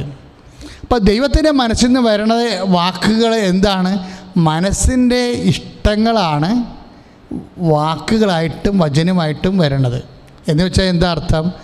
ദൈവത്തിൻ്റെ ഇഷ്ടമാണെന്ന് അർത്ഥം. സത്യമെന്ന് പറഞ്ഞാൽ എന്താണ്? വചനമാണ്. വചനമെന്ന് പറഞ്ഞാൽ എന്താണ്? ദൈവത്തിൻ്റെ വാക്കാണ്. ദൈവത്തിൻ്റെ വാക്കെന്ന് പറഞ്ഞാൽ എന്താണ്? ദൈവത്തിൻ്റെ മനസ്സിലിരിപ്പാണ്, ദൈവത്തിൻ്റെ ഇഷ്ടമാണ്. അപ്പോൾ ദൈവത്തിൻ്റെ ഇഷ്ടമാണ് ദൈവത്തിൻ്റെ വാക്ക്. ആ ദൈവത്തിൻ്റെ വാക്കാണ്, വചനമാണ് സത്യം. അപ്പോൾ സത്യം എന്ന് പറഞ്ഞാൽ എന്താണ്? ദൈവത്തിൻ്റെ മനസ്സിലിരിപ്പാണ്, ദൈവത്തിൻ്റെ ഇഷ്ടമാണ്. ഈ ദൈവത്തിൻ്റെ ഇഷ്ടം ശ്രദ്ധിക്കുക, നമ്മളെ വിശുദ്ധീകരിക്കുന്നത് എന്താണ്? നമ്മളെ കൊടുക്കുന്ന ദൈവത്തിൻ്റെ ഇഷ്ടമാണ്, നമ്മളെ വിൽ ഓഫ് ഗോഡാണ് നമ്മളെ വിശുദ്ധീകരിക്കുന്നത്. You got the point. നമ്മളെ വിശുദ്ധീകരിക്കുന്നത് എന്താണ്? വിൽ ഓഫ് ഗോഡാണ് വിശുദ്ധീകരിക്കുന്നത് നമ്മളെ. കർത്താവ് അവർക്ക് വേണ്ടി ഞാൻ എന്നെ തന്നെ വിശുദ്ധീകരിക്കണം എന്നല്ല ഈശോ പറഞ്ഞത്. പിതാവേ, യേശുവിൽ ഈ ലോകം കണ്ട ഏറ്റവും വലിയ അവിശുദ്ധനായി പോയനം എപ്പോഴാണ്? ഗെത്സമനിൽ വെച്ച് ഒറ്റ വാക്ക് പറഞ്ഞാണ് ഈശോ വിശുദ്ധനായത്. എന്നുവെച്ചാൽ ലോകത്തിൽ ഈശോനേക്കാൾ വലിയ വിശുദ്ധനില്ലാതായിപ്പോയി. എന്താ കാരണം? പിതാവേ, എൻ്റെ ഇഷ്ടമല്ല, അങ്ങയുടെ ഇഷ്ടം നിറവേറട്ടെ. അപ്പോൾ വിൽ ഓഫ് ഗോഡാണ്, ദൈവത്തിൻ്റെ ഇഷ്ടമാണ് നമ്മളെ അതാണ് ഈശോയാണ് അത്രയും കൃത്യമായിട്ട് പറഞ്ഞിരിക്കുന്നത്. ഒരു പക്ഷേ ഏറ്റവും കൂടുതൽ നാം പഠിക്കേണ്ട ഒരു സബ്ജക്റ്റാണിത്. കാര്യം നമ്മൾ വിചാരിച്ചുകൊണ്ടിരുന്ന മുഴുവനും പാപം ഒഴിവാക്കുമ്പോൾ വിശുദ്ധി ഉണ്ടാകുമെന്നാണ്. ഈശോ എന്താ പറഞ്ഞത്? നിങ്ങൾ ആർക്കെങ്കിലും പാപം ആരോപിക്കാൻ കഴിയുമെന്ന് ചോദിച്ചില്ലേ? നിങ്ങൾ ആർക്കെങ്കിലും പാപം ആരോപിക്കാൻ കഴിയും? അപ്പോൾ ഈശോയ്ക്ക് പാപമില്ലല്ലോ. പിന്നെ എന്താണ് ഈശോ ഇപ്പോൾ പറഞ്ഞിരിക്കുന്നത്? പാപമില്ലാത്ത ഈശോ എന്നാ പറഞ്ഞിരിക്കുന്നത്? അവർ സത്യത്താൽ വിശുദ്ധീകരിക്കപ്പെടേണ്ടതിന് 7:19 അവർക്ക് വേണ്ടി ഞാൻ എന്നെ തന്നെ വിശുദ്ധീകരിക്കുന്നു. ആ വിശുദ്ധീകരണം എന്താണ്? ആ വിശുദ്ധീകരണം എന്താണ്? പരപിതാവിൻ്റെ ഇഷ്ടത്തിന് ഈശോ കീഴ്വഴങ്ങിയതാണ് ഈശോയുടെ വിശുദ്ധീകരണം. Will of God is the means of sanctification. നമ്മുടെ വിശുദ്ധി എന്ന് പറയണത് ദൈവത്തിൻ്റെ തിരുമനസ്സാണ്.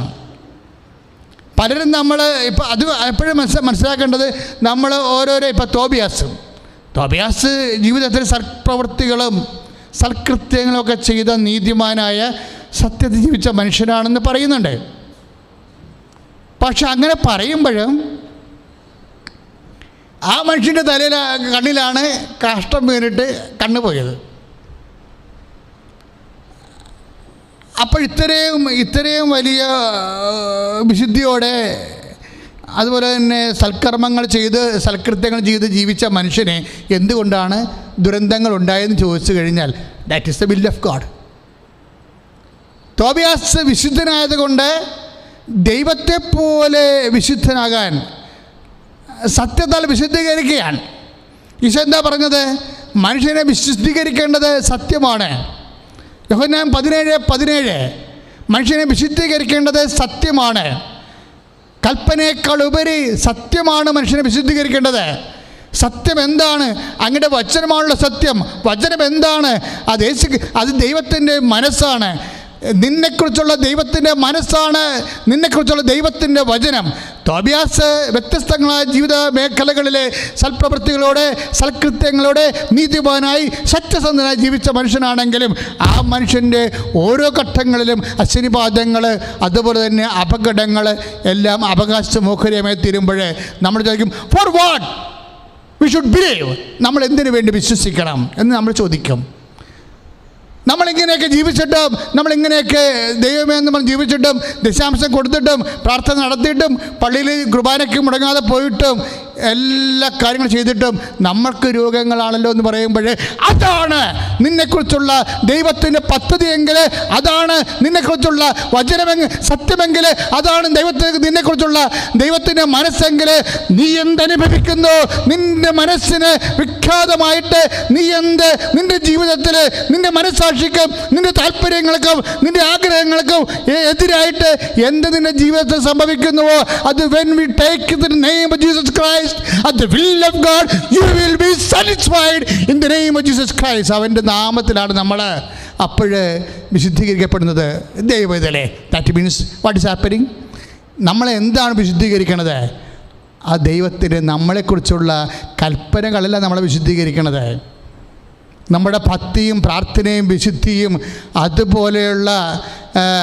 അതുപോലെ സുഹൃതങ്ങളും ഒന്നല്ല മനുഷ്യനെ വിശുദ്ധീകരിക്കുന്നത്.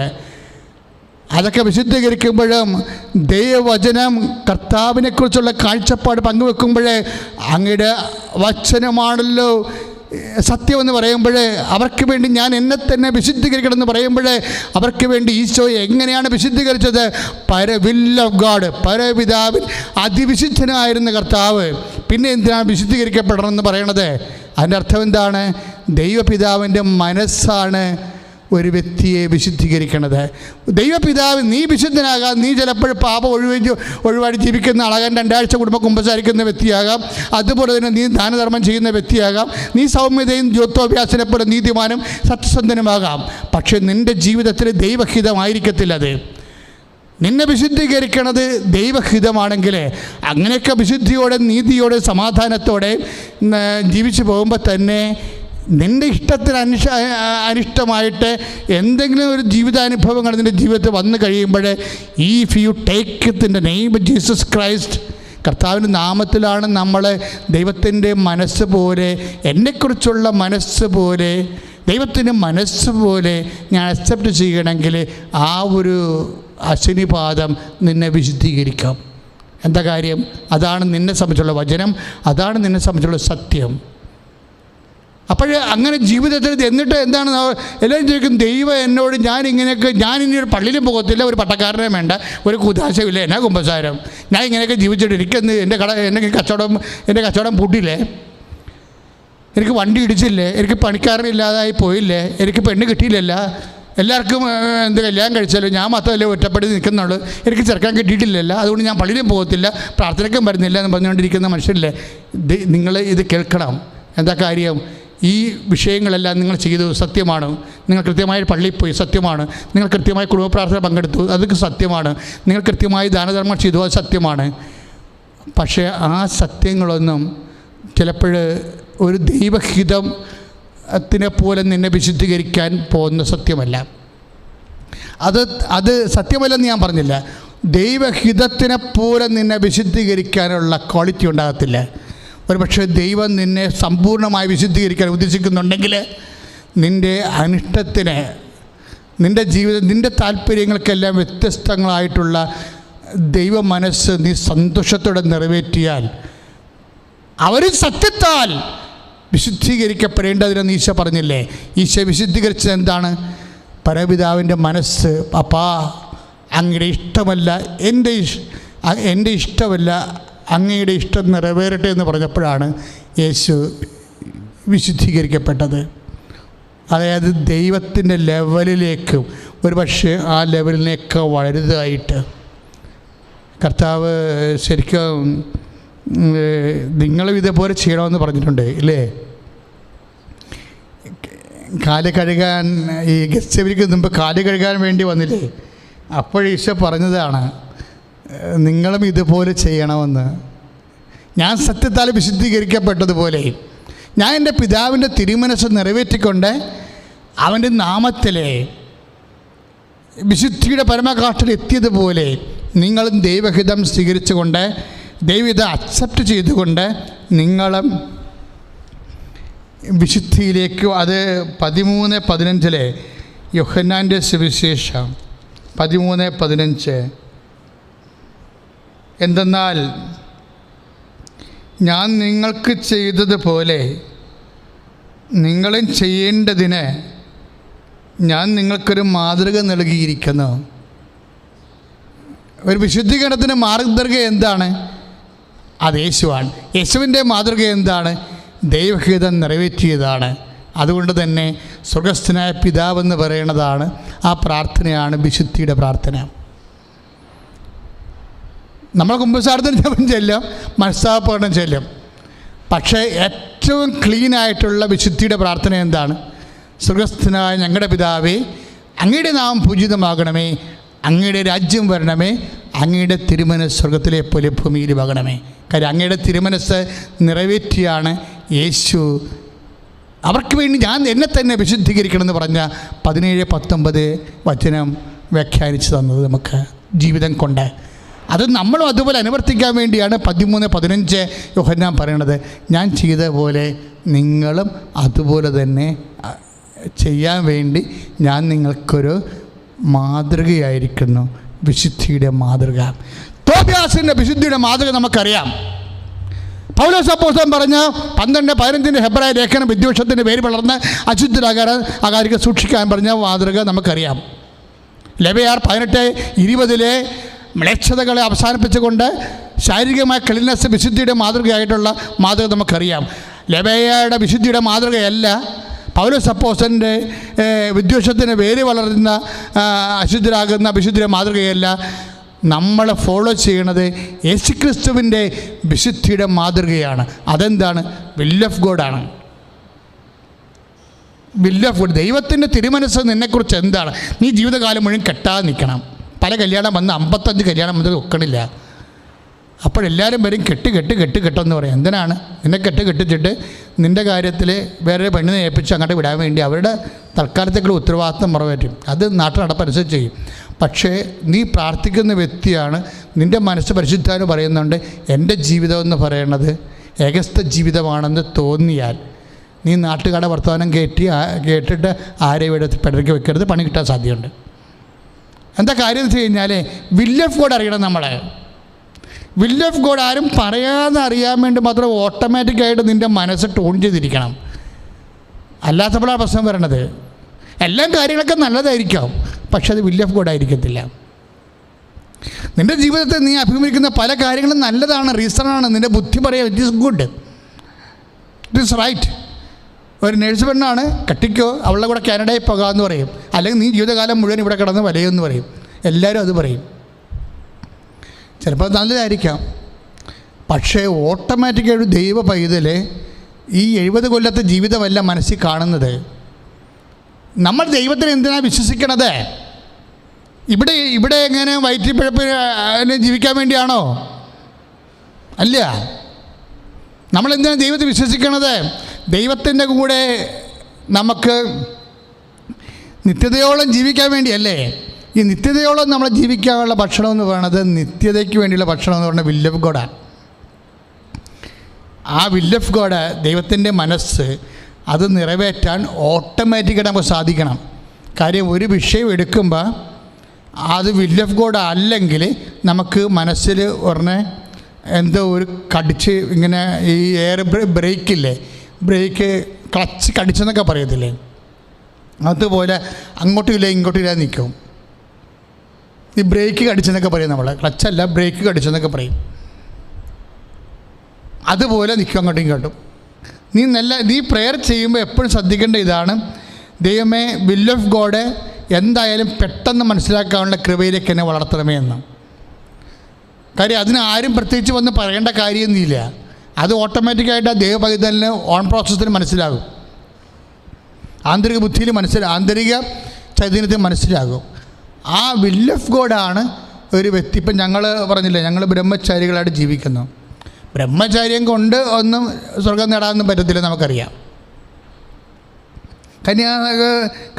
സിസ്റ്റേഴ്സ് ഉണ്ട്, അവരെല്ലാം കന്യായിട്ട് ജീവിക്കുന്നു. ആ കന്യാത്വം കൊണ്ട് സ്വർഗം നേടാൻ പറ്റുമെന്നുള്ള, സ്വർഗം നേടാനല്ല, മഹത്വപൂർണമായ മഹത്വ പ്രവാഹത്തിൽ. കാര്യം ഞാൻ അമ്മ പരിശുദ്ധ അമ്മയെ നേരിട്ട് കണ്ട ആളാണ്. അതുകൊണ്ട് എനിക്കറിയാം ഇത് എന്താ സംഭവിക്കണമെന്ന്, സ്വർഗം എന്താണെന്നൊക്കെ വ്യക്തമായിട്ട് അറിയാം. അതുകൊണ്ടാണ് ഞാൻ ഇങ്ങനെ സംസാരിക്കുന്നത്. കാര്യം നമ്മൾ യഥാർത്ഥ സത്യം അറിഞ്ഞു കഴിഞ്ഞാൽ നമ്മൾ എന്ത് വിൽ ഓഫ് ഗോഡ് ഏറ്റെടുക്കാൻ തയ്യാറാകും. എന്തുകൊണ്ടാണ് മനുഷ്യൻ വിൽ ഓഫ് ഗോഡ് എടുക്കാത്തത്? ദൈവ ഇഷ്ടത്തിന് ഒരു മനുഷ്യന് മഹത്വീകരിക്കപ്പെടുന്ന എന്താണ്? അവനെ വിശുദ്ധീകരിക്കപ്പെടുന്നതാണ്. അവന് വിശുദ്ധീകരിക്കപ്പെടുന്ന എന്താണ്? അത് അവൻ വിൽ ഓഫ് ഗോഡ് എടുക്കുന്നതാണ്, ദൈവ തിരുമനസ് എടുക്കുന്നതാണ്. അപ്പോൾ ദൈവ തിരുമനസ് എടുത്തു കഴിഞ്ഞാൽ നമുക്ക് അല്പം പോലും മനസ്സിൽ പരിശുദ്ധാത്മ ഉള്ളത് കാരണം ചാഞ്ചല്യം തോന്നത്തില്ല. ആരെല്ലാം എന്തെല്ലാം പറഞ്ഞാലും നമുക്ക് ചാഞ്ചല്യം തോന്നത്തില്ല. ഞാൻ ചെയ്ത ശരിയാണ്, അതിനിങ്ങനെ തന്നെ ഭവിഷ്യത്തൊക്കെ ഉണ്ടാകും, അത് ഞാൻ അനുഭവിക്കാൻ തയ്യാറാണ്. എൻ്റെ കർത്താവ് വിൽ ഓഫ് ഗോഡ് എടുത്തുകൊണ്ടാണ് ഈ പരുവത്തിലായിപ്പോയത്. പരപിതാവിൻ്റെ ഇഷ്ടം നിറവേറ്റത് കൊണ്ട് കർത്താവിന് ജാമ്യത്തിലാരും വിട്ടില്ല, പിടിച്ച് കുരിശത്തിറക്കേണ്ടി ചെയ്തത്. പക്ഷെ അതിൻ്റെ ഉള്ളിൽ യെശയ്യാ പ്രവാചകൻ പറയും, അവൻ ഹോമബലിയായി സമർപ്പിക്കുമ്പോൾ തന്നെ അവൻ്റെ രക്തത്തിൽ പിറക്കാൻ പോകുന്ന അനന്തര തലമുറയെ കണ്ടിട്ട് അവൻ പ്രത്യാശ നിർഭരമായ മനസ്സാണ് കുരിശിൽ കർത്താവ് അനുഭവിച്ചതെന്ന്. ആ വിൽ ഓഫ് ഗോഡ് എടുക്കുമ്പോൾ പ്രത്യാശ മനസ്സിലുണ്ടാകും. വിൽ ഓഫ് ഗോഡ് എടുക്കുന്ന എല്ലാവർക്കും വിശുദ്ധീകരണത്തിൻ്റെ ഒരു അറിവടയാളമാണ് പ്രത്യാശ എന്ന് പറയുന്നത്. ദൈവത്തിലെ എന്തെങ്കിലും കാര്യത്തിന് നീ എന്നാണ് ക്രിസ്ത്യാനിയാകണം എന്ന് ചോദിച്ചാൽ, എന്ന് നീ പരിഭവം അവസാനിപ്പിക്കുന്നു, പരാതികൾ അവസാനിപ്പിക്കുന്നു, എന്ന് നിനക്ക് വന്നിരിക്കുന്ന വിഷയങ്ങളെ വിൽ ഓഫ് ഗോഡായിട്ട് എടുത്തിട്ട് ആന്തരിക സന്തോഷമുണ്ടാകുന്നു, അന്ന് നീ ദൈവപൈതലായി മാറും. പ്രാർത്ഥിക്കുക. കർത്താവായ ദൈവമേ, എൻ്റെ ജീവിതത്തിലെ വിശുദ്ധിയുടെ മാനദണ്ഡമായി എൻ്റെ ഈശോ ഏറ്റെടുത്ത ദൈവ തിരുമനസ് നിറവേറ്റാനുള്ള ആത്മീയ അഭിഷേകം എനിക്ക് നൽകണമേ. ഞാൻ ഏറ്റെടുത്തിരിക്കുന്ന ജീവിത രീതികളെ എന്തു തന്നെയായാലും, വിവാഹമായാലും, സന്യസ്ത ജീവിതമായാലും, രഹസ്യ ജീവിതമായാലും, അതെല്ലാം ദൈവ തിരുമനസ്സാകുന്ന ലക്ഷ്യം നിറവേറ്റാനുള്ള മാർഗം മാത്രമാണെന്ന് വിശ്വസിച്ചുകൊണ്ട് എൻ്റെ ഭക്തിയും എൻ്റെ നീതിയും എൻ്റെ സുഹൃതവും എല്ലാം ദൈവ തിരുമനസ് നിറവേറ്റാനുള്ള എൻ്റെ പുണ്യജീവിതവും സുവിശേഷ സാക്ഷി ജീവിതവും എല്ലാം ദൈവ തിരുമനസ് തിരുമനസ് നിറവേറ്റാനുള്ള മാർഗമാണ്. ലക്ഷ്യമെന്ന് പറയുന്നത് ദൈവ തിരുമനസ്സാണ്, അത് നിറവേറ്റുന്നതാണെന്ന് ആഴമായി എന്നെ ബോധ്യപ്പെടുത്തണമേ. ശ്രുതികട ഹല്ലേലൂയ.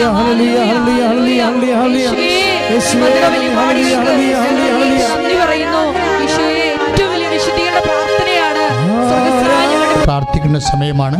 അവരെ സന്തോഷത്തോടെ സ്വർഗസ്ഥനായ പിതാവ് ചൊല്ലിക്കൊണ്ടിരുന്നാൽ മതി. കർത്താവ് അവരെ സ്പർശിച്ച് സുഖപ്പെടുത്തും. വിവാഹം ഒത്തുവരാത്തവരുണ്ട്, കുഞ്ഞുങ്ങളില്ലാത്തവരുണ്ട്, വീടില്ലാത്തവർ, അതുപോലെ തന്നെ ജോലിയില്ലാത്തവർ, വിദേശ ജോലി നഷ്ടപ്പെട്ടിട്ട് അവിടെ സാലറി ഇല്ലാതെ ജീവിക്കുന്നവരുണ്ട്, ഇവിടുന്ന് പോകാൻ വേണ്ടി പാടുപെടുന്നവരുണ്ട്. ലോക്ക്ഡൗൺ ആയത് കാരണം സമയത്ത് യൂണിവേഴ്സിറ്റിയിലോ എത്തിച്ചേരാൻ പറ്റാത്തവരുണ്ട്. അവരെല്ലാം ഈ സമയത്ത് ഓർക്കുകയാണ്. നിങ്ങൾ ആ ഉദ്യമങ്ങളിൽ നിന്ന് പിന്തിരിയരുത്. കൃപാസനത്തിൻ്റെ അമ്മ നിങ്ങളെ പ്രാർത്ഥിച്ച് നിങ്ങളുടെ യഥാർത്ഥ ലക്ഷ്യങ്ങളിലെത്തിക്കും. ഉദ്യമങ്ങളിൽ നിന്ന് പിന്തിരിയണ്ട. ഞങ്ങളിവിടെ നിങ്ങൾക്ക് വേണ്ടി പ്രാർത്ഥിക്കുകയാണ്. പുതിയ കോഴ്സ് ആരംഭിച്ചിട്ടുള്ളവരുണ്ട്.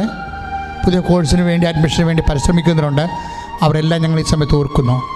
പുതിയ പരീക്ഷ എഴുതുന്നവർ റിസൾട്ട് പ്രതീക്ഷിക്കുന്നവരുണ്ട്. പുതിയ കോഴ്സിന് അഡ്മിഷൻ പ്രതീക്ഷിക്കുന്നവരുണ്ട്. അവരെല്ലാം ഞങ്ങൾ ഈ സമയത്ത് ഓർക്കുന്നു.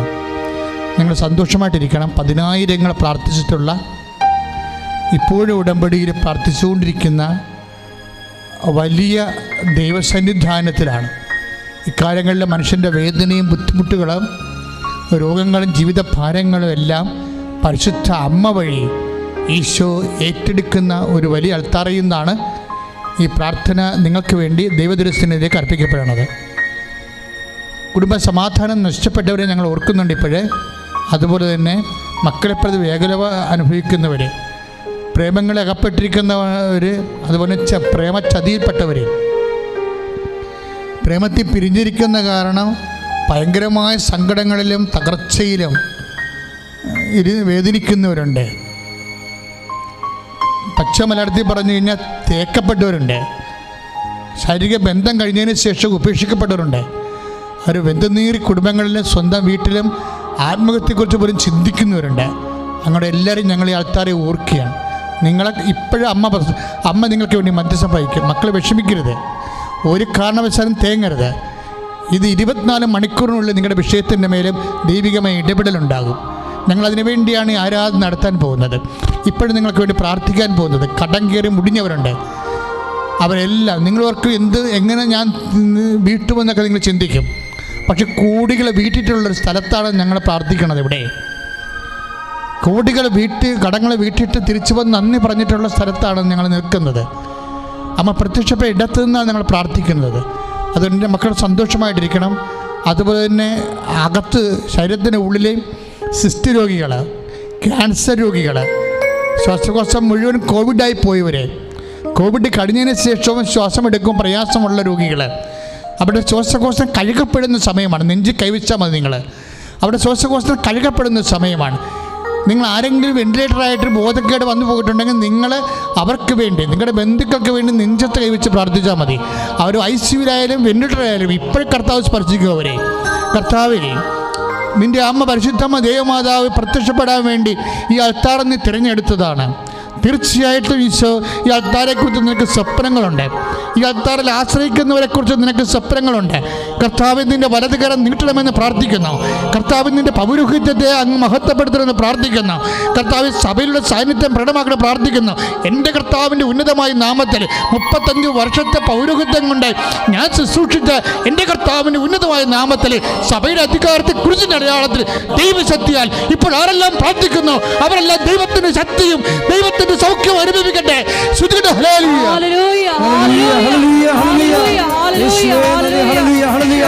ഓരോരുത്തരുടെയും വ്യത്യസ്തമായ ജീവിത മേഖലകളെ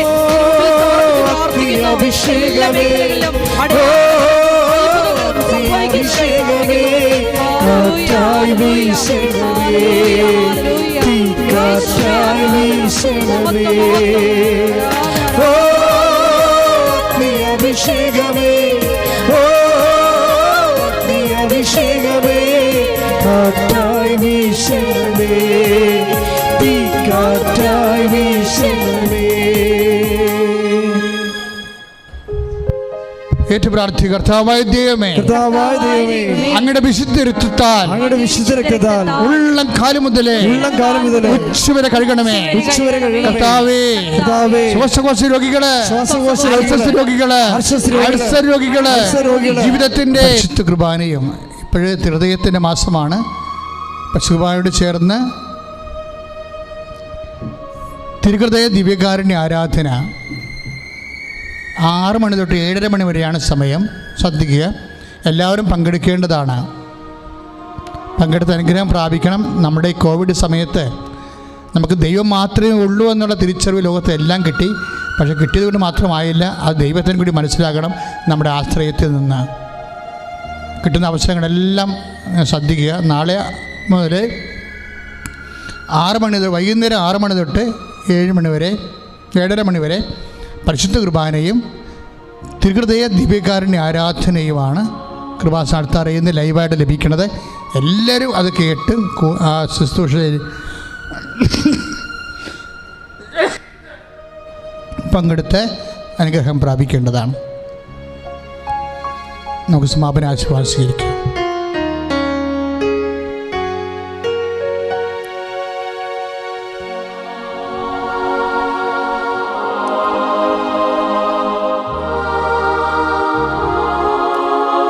ജീവിത ദുരിതങ്ങളും ഉടമ്പടി നിയോഗങ്ങളും ദിവ്യകാരുണ്യ സന്നിധിയിൽ സമർപ്പിച്ചുകൊണ്ട് നമുക്ക് ശിരസ്സ് നമിച്ച് ഈശോയെ സ്തുതിച്ചുകൊണ്ട് നമുക്ക് ആശീർവാദം സ്വീകരിക്കാം. Hallelujah, hallelujah, hallelujah.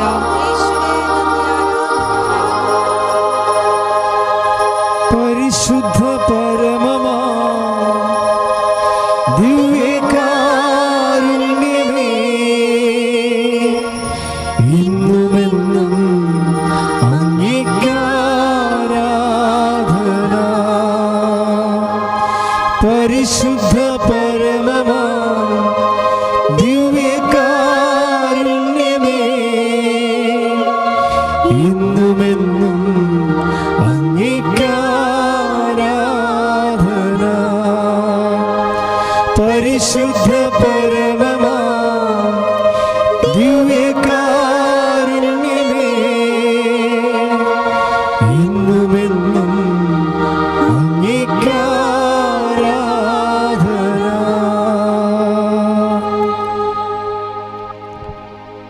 പരിശുദ്ധ പരമ ദിവ്യകാരുണ്യത്തിന് എന്നേരവും ആരാധനയും സ്തുതിയും പുകഴ്ചയും ഉണ്ടായിരിക്കട്ടെ. നിത്യസ്തുതിക്ക് യോഗ്യനായ പരിശുദ്ധ പരമ ദിവ്യകാരുണ്യത്തിന് എന്നേരവും ആരാധനയും സ്തുതിയും പുകഴ്ചയും ഉണ്ടായിരിക്കട്ടെ. എന്നും നമ്മെ സ്നേഹിക്കുകയും പരിപാലിക്കുകയും ചെയ്യുന്ന പരിശുദ്ധ പരമ ദിവ്യകാരുണ്യത്തിന് എന്നേരവും ആരാധനയും സ്തുതിയും പുകഴ്ചയും ഉണ്ടായിരിക്കട്ടെ. പരിശുദ്ധ പരമ ദിവ്യകാരുണ്യത്തിന് എന്നേരവും ആരാധനയും സ്തുതിയും പുകഴ്ചയും ഉണ്ടായിരിക്കട്ടെ. ആവേ